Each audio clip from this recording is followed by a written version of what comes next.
কেন আমাদেরকে ডেকেছো আবু বকর? মনে হচ্ছে কুরাইশদের নজর এড়িয়ে গোপনে সাক্ষাৎ করতে চাইছো। বিষয়গুলো আপাতত গোপন রাখাটাই আমাদের কর্তব্য, কারণ নবী মুহাম্মদ সাল্লাল্লাহু আলাইহি ওয়াসাল্লাম আল্লাহর নিকট থেকে এমন নির্দেশই পেয়েছেন। তুমি কি জানো আবু বকর, কুরাইশদের মধ্যে কারা কতটুকু ভালো আর কারা কতটা নিচু মানসিকতার? তুমি তো জানোই। আমি কতটা সত্যনিষ্ঠ আর নীতিবান তা তো তোমরা জানোই। কুসংস্কার প্রচার বা মিথ্যা বলার অভ্যাস কখনো কি দেখেছো আমার মধ্যে? কখনোই না। কখনোই তোমাকে মিথ্যা বলতে দেখিনি, এমনকি কুরাইশরাও তোমার নম্রতায় মুগ্ধ। তুমি তাইম গোত্রের অহংকার। ওনার সম্পর্কে কি বলবেন, যিনি মোহাম্মদ বিন আব্দুল্লাহ বিন আব্দুল মুত্তালিব? উনি সত্যবাদী। আমরা জানি উনি সবার ভালো চান। তাকে চোখ বন্ধ করে বিশ্বাস করা যায়। শুধুমাত্র সত্যের সাথে থাকেন, তার মুখে কখনো মিথ্যে শুনিনি। সবসময় বিনয়ের সাথে কথা বলেন।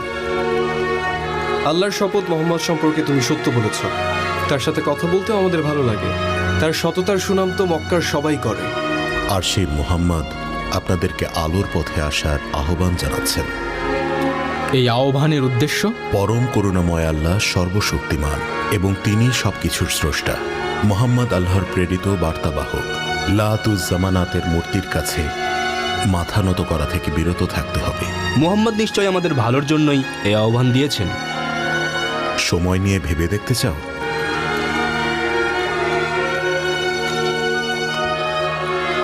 নাকি তোমরা এখনই প্রস্তুত? আমাদের কি করতে হবে আবু বকর? বলুন, আশহাদু আল্লা ইলাহা ইল্লাল্লাহ ওয়া আশহাদু আন্না মুহাম্মাদান রাসূলুল্লাহ। আশহাদু আল্লা ইলাহা ইল্লাল্লাহ ওয়া আশহাদু আন্না মুহাম্মাদান রাসূলুল্লাহ। আশহাদু আল্লা ইলাহা ইল্লাল্লাহ ওয়া আশহাদু আন্না মুহাম্মাদান রাসূলুল্লাহ। ইয়া আল্লাহ, তুমি এদের ভালো রেখো আল্লাহ।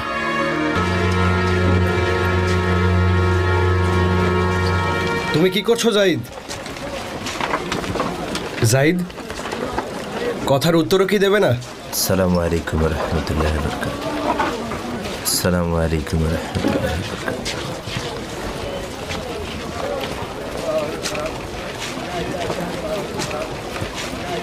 কি খবর বেলাল?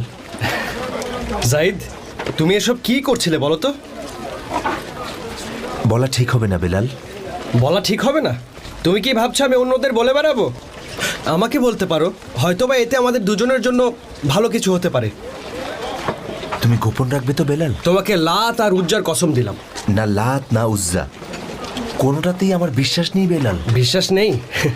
তাহলে হুবাল নয়তো মানাত বা অন্য কোনো মূর্তির উপরেই আমার বিশ্বাস নেই। আমি পুরোপুরি বদলে গেছি। নিশ্চয়ই নতুন কিছু জেনেছো, আমাকে বলো জাইদ। শুনো বেলাল, মহান আল্লাহ এক এবং অদ্বিতীয়, তার কোনো শরিক নেই। তিনি আমাদের সৃষ্টিকর্তা। ফিরে যাব তার কাছেই। আমাকে আরো কিছু বলো। প্রত্যেকেই আমরা একে অন্যের ভাই, হোক সে আরব কিংবা আরবের বাইরের কেউ, হোক সে ধনী প্রভু বা ভৃত্য। বিভেদ করা উচিত নয়, শুধুমাত্র বিবেচনা করা উচিত আল্লাহর প্রতি তাকওয়া। কথাগুলো কি তোমার কথা নাকি? কথাগুলো মুহাম্মদ বিন আব্দুল্লাহর। মানব জাতিকে সঠিক পথ আর রহমত দেখানোর জন্যই আল্লাহ তাকে পাঠিয়েছেন। তিনিই আল্লাহর রাসূল, তার উপর বিশ্বাস স্থাপন করো। তাকে অনুসরণ করে কি পাবো জাইদ?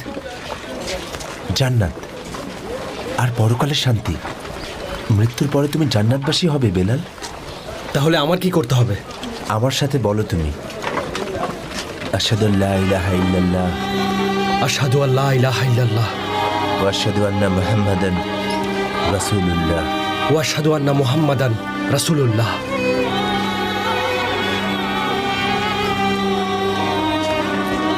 আল্লাহর উপর তুমি বিশ্বাস রাখো ভাই।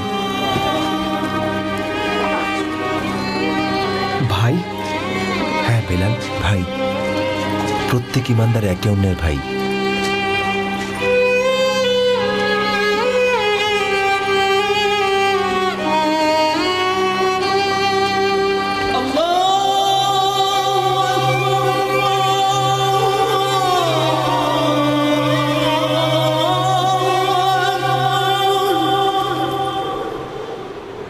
জাইদ, হে জাইদ বিন হারিসা। কে ডাকছো আমাকে? আমি মুসাব ইবনে উমাইর। মুসাব বিন উমাইর? আমার কাছে কেন আসলো? হঠাৎ তুমি এখানে মুসাব? আমি মোহাম্মদ বিন আব্দুল্লাহর সাথে দেখা করতে চাই। দাঁড়াও দাঁড়াও, আমি এখনই আসছি। মোহাম্মদ ধর্মীয় বিশ্বাসের যে ধারণা নিয়ে এসেছে সেটা কুরাইশদের আদর্শ থেকে ভিন্ন। কি করতে চলেছে আসলে? কিন্তু কুরাইশের মানুষদের কাছে মোহাম্মদ সৎ এবং নীতিবান ব্যক্তি হিসেবে সমাদৃত। পাপ কাজ থেকেও নিজেকে দূরে রাখে। আমার মন বলছে তার দ্বারা কোনো ভুল কথা বা কাজ সম্ভব না। তোমাকে সালাম ইবনে উমাইর। কি চাও বলো? ধন্যবাদ। আমি কাসিমের আব্বার সাথে দেখা করতে চাই। কথাগুলো আমাকে বলো, আমি ওনার কাছে তোমার কথাগুলো পৌঁছে দেব। উনি আমাকে নিজের সন্তানের মতোই স্নেহ করেন, সেটা তো জানোই। উনি ছাড়া কেউ আমার এই প্রশ্নের উত্তর দিতে পারবেন না। নতুন ধর্মের ব্যাপারে কথা বলবো ওনার সাথে, তাই নিয়ে চলো চলো। চলো মুসাব, চলো। আম্মা, আম্মা, আপনার ভাতিজা মোহাম্মদ সম্পর্কে আমাকে কিছু বলুন। তুমি তোমার মামাতো ভাই সম্পর্কে কি জানতে চাও বলো জুবায়ের? আমি তার জন্ম থেকে এই পর্যন্ত সবকিছু সম্পর্কে জানতে চাই। মনে হচ্ছে আমার আদরের জুবায়ের কিছু নিয়ে ভাবছে। তার সম্পর্কে বলুন আম্মা। আসো বসে কথা বলি। বাবা জুবায়ের, আল্লাহর শপথ আমি সবসময় সত্য বলি আর কখনো মিথ্যা বলিনি। মাতৃগর্ভে থাকা অবস্থায় এমন সব আশ্চর্যজনক ঘটনা ঘটছিল যে সবাই তাকে নিয়ে কথা বলছিল। মোহাম্মদের মা স্বপ্নে একটা নূর দেখতে পেয়েছিল।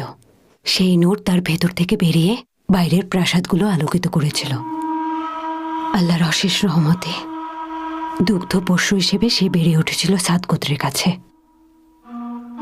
যেই গোত্রের গবাদি পশুগুলো একটা ফোঁটাও দুধ দিত না। মোহাম্মদ যখনই ঘরে আসলো পশুগুলোর দুধ বাটে পরিপূর্ণ হলো। মরুভূমিতে এলো সবুজের ফলন, হালিমারও পরিপূর্ণ দুধ আসলো। আর এভাবেই হালিমা স্নেহে মোহাম্মদ বড় হতে থাকলো। আমরা কখনোই তাকে পাপ কাজ অথবা মিথ্যা বলতে শুনিনি। বাল্যকাল থেকেই সে সবার বিশ্বাস রাখে। কখনোই কুরাইশদের অন্যান্য বালকদের মতো সারা অথবা রাতের আড্ডায় যেত না। সর্বোপরি সে একজন বরকতময় ও সাহসী মানুষ। ছোট বড় সবার সাথে বিনয়ী আচরণ করে। সে সবার প্রতি দয়ালু আর লোক দেখানো উপকার একদমই পছন্দ করে না। সঠিক জায়গায় সঠিক কথা বলে, সবাইকে সাহায্য করে। কোনো ধরনের অনৈতিক কাজ করেছে এমনটা কখনো শুনিনি। যখনই কেউ বিপদে পড়েছে তখনই তার পাশে দাঁড়িয়েছে। আমি যাচ্ছি তার কাছে। কি বলছো? কেন তুমি যাবে তার কাছে? কারণ আমি তার ধর্মের আহ্বানে সাড়া দিতে চাই। তোমার চাচা নওফেল শুনলে আসাদ গোত্রের ছেলে হয়ে তুমি এই কাজ কিভাবে করবে? ওয়ারাকা আসাদ গোত্রের ছিলেন। আমার মা সাফিয়া বিনতে আব্দুল মুত্তালিবের মতো মহিয়সী নারী খাদিজা বিনতে খোয়াইলিদও আসাদ গোত্রের। আল্লাহর শপথ আমি ভয় পাই না। আমি অবশ্যই যাব। আল্লাহ তোমার সহায় হোক।